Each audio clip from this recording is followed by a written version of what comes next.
All right, so I've had the Supernote A6X2 Nomad for almost 8 months now. So how has it changed since the day I got it? How am I using it right now? Should you wait for the A5X2? We're going to talk about all those things and more right now. All right, so first we're going to dive right into what has changed since I got this device. And the first thing, which I think is a really good change, is when you have the Supernote Cloud Sync, you can actually select what folders you want to sync and which ones you want to not sync. So if I don't want the My Style to sync, or if I don't want the notes to sync, I can select that. But then I can also go into them and more fine-tune select which folders to sync and not to sync. For example, if I just want the verse-by-verse studies to not sync and everything else to sync, then there you go. That will be set, and then you can keep the auto sync on and have it just be auto syncing what you want. And that is really nice. I think that should have been there from the start, but I'm really glad that they added it. Another thing that they added, which I'm really happy about, is that they actually have OneDrive support, which was not there when I initially had this device. I'm glad to see more and more options come to the Supernote, and I do use Microsoft OneDrive and the Office suite for work sometimes, so it's finally compatible with a cloud service that I actually utilize. Although I still find having the Supernote Cloud works the best for me because I can sync to the app on my phone, and that's where I pull up the info the most. Next thing that they added is in display and input, and in the stylus and calibration, and they have a section now for non-contact writing, otherwise known as ghost writing. And this would be if you're not actually tapping the screen, but your stylus starts writing anyway, or if you're writing, you lift your stylus off the screen and it just keeps going, or makes additional marks after the fact. All those things fit into non-contact writing. And this basically explains the behaviors to you, and you have these different dials here that try and reduce or eliminate the effects of non-contact writing. I did experience this when I was using my Heart of Metal pen too, although I did not find this as a super good fix. In fact, it just seemed to make it harder for me to write my initial stroke, and I didn't like it very much. So I appreciate the attempt.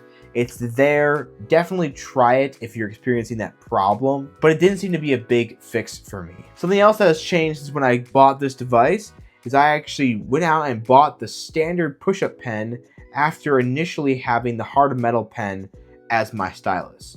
And I am not going back. This is the stylus for me, and if you want to know why, check out my video comparing these two. Lastly, the other big, more notable change that they've added since I've gotten this device is that they made a new app called To Do. And this actually can integrate with your calendar and everything like that. It's a pretty simplistic to-do app that has different time periods you can give yourself and all that stuff. I have not utilized this much yet. I don't really check my Supernote for a list of to-dos. I would check my phone or my iPad or something like that.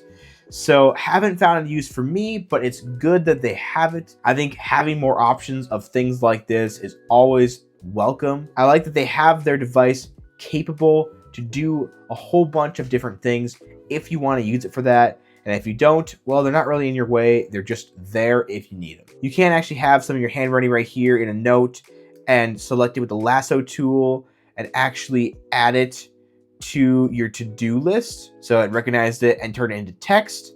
And then you can give it a due date. Let's just say August 21st.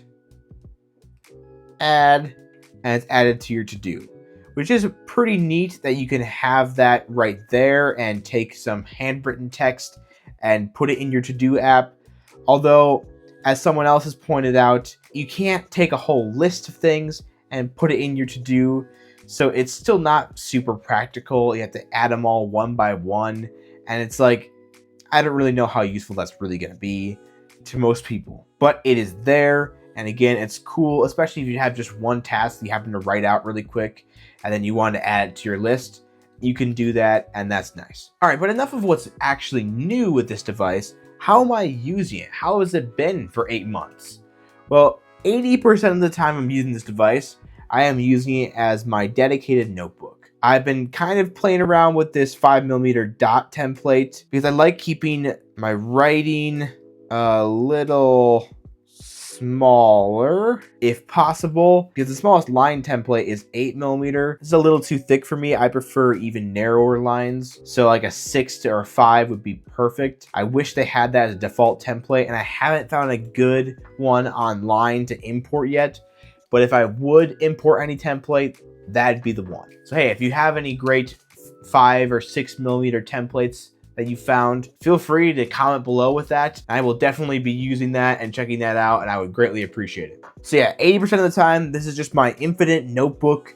It's all my notebooks, and I haven't been using it quite as much in the last couple months, only because I've been testing the iPad Pro a lot, and I've been trying to use that as my notebook and seeing how that works to do accurate comparisons and all that kind of stuff.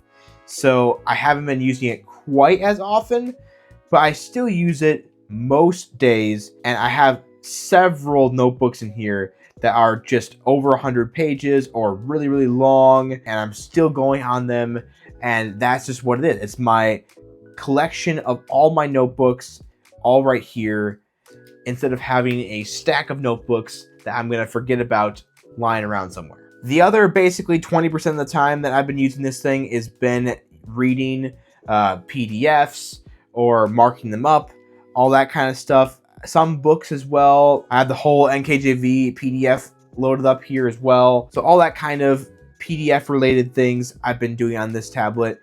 I connected the Kindle app as well, so that way I could do some Kindle book reading. Didn't do a whole lot of that. I just don't really have time to read books very often. I also don't really make time for it, to be perfectly honest. Other things take priority for me. I'm not a huge book reader, but I have those options here. I do it on this device sometimes, and I find this device way easier to read on than something like an iPad Pro for especially long periods of time because of the e-ink display. So that leads me right into the biggest pros of this device right here. It's super easy on the eyes. It's really nice to look at. It's really nice to read things off of. And as a notebook, the screen is just really, really good for those kind of functions. It has really good handwriting quality and processing. Every time I write with it, it looks as good as on paper. It doesn't look like I have any worse handwriting on this device versus just regular pen and paper. I don't have the best handwriting in general, so they can't really fix that. That's my own fault. Well, I guess Apple did kind of fix that by using their auto-refine handwriting feature on the new iPadOS 18. They do actually correct your handwriting as you're writing. It's a little weird to watch, but it does actually work pretty well. So I wouldn't be opposed to something like that on this device. But I can also see it being kind of distracting, especially with the much slower refresh rate of an e-ink display. It constantly trying to fix itself, and you get some of that ghosting and all that stuff. Would probably not work too well here. So this is plenty good, and this is very reliable, and like I said, it recreates my handwriting very, very well. It has some of my favorite note-taking software features, like the 2 fingers on the screen to activate the lasso tool, and being able to mark things as headers and go back to the table of contents after the fact. That makes it really, really, really helpful, and jumping between a big notebook is really nice. And the second sidebar here does undo, redo, 2 fingers on there does an eraser select. All of that is really nice. If you swipe up on this side, you get a full page refresh. You swipe down, you get your toolbar here, where you can go between all your quick access notebooks. You can go between all these different apps in the bottom. Last open note, last open document, recent files, make a new note, all from right here. Overall, their software is exactly what you need for a digital notebook. There's not a whole lot I can ask for, except I would still like infinite scrolling. I personally love it when digital notebooks continually scroll and just let you keep adding to the page. I find that really useful. I think it's a great advantage to being digital, is you don't have to stick to just what you can see on this page. You can scroll beyond it. The Remarkable has this, the iPad has this. This is something I would like on the Supernote, but it is not a deal breaker for me. With adding headers and having this table of contents, Supernote does make up for that in a big way, so it doesn't bother me that much. And lastly, this has great battery life. Lasts about a week, sometimes a little bit more, sometimes a little bit less. But that is really handy for a notebook because you don't want to have to charge this thing all the time. This isn't your smartphone, this isn't your iPad, this is not something that's taking up a whole bunch of battery on screens that you expect to charge quite often. You want this thing to last you a while and then charge it only every once in a great while when you need to. And that's what this is. And yeah, I think I would like even more battery life if possible, but this is really good and very reliable. Now, I have a few cons with this tablet, and they're not big cons at all, but they are there. One of them is I kind of wish I had like an iCloud sync or just better syncing with all my other devices, which just happen to be Apple devices. And I get why they don't have it. I mean, their company is not Apple, and I can see them not having a whole bunch of Apple integrations, and that's totally fine. It's just convenient for me when everything can sync together on my Apple Notes app or just in iCloud in general. That's really nice to have. Now, with the Supernote Cloud, you can get the iOS app and sync it that way. And that's a really good option as well. So it's not a big deal, but I would ideally love it if my e-ink tablet could sync with everything else super fluidly. That would be nice. Secondly, I think this gives a little bit more fatigue than some digital notebooks like the iPad or the Remarkable.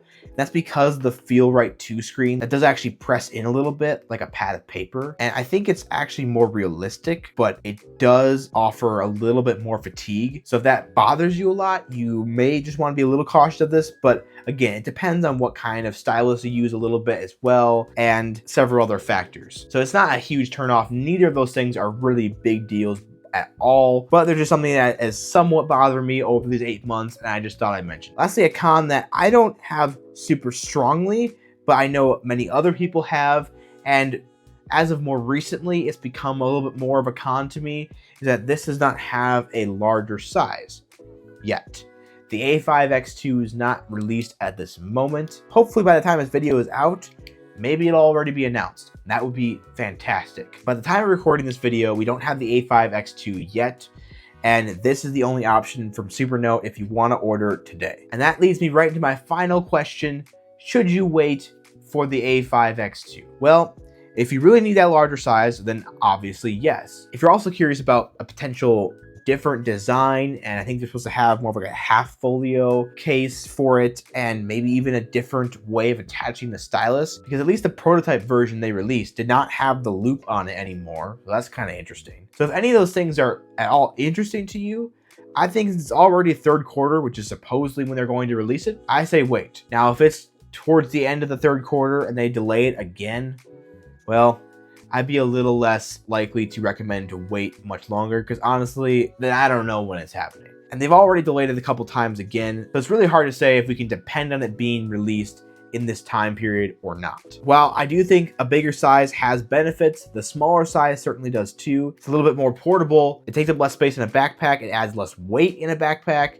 It also could theoretically fit in some people's pockets. I fit it in some of my pockets before, so that's kind of nice. And you can turn on auto rotate, so when you just turn it to its side, it has landscape support, and you can get a lot more visibility this way as well, and even some more screen space from the side to side if you prefer that, which is nice to have. And you can do that with a PDF document as well to get more space that way and see it a little bit clearer. You can also zoom in and see things a little bit closer as well. You have a little navigation window that tells you where you're at. So it is flexible for a small device, and you can still do a lot with it. So it's not bad by any means.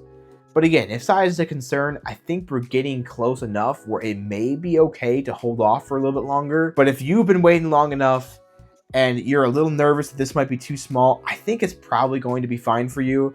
I would probably give it a try.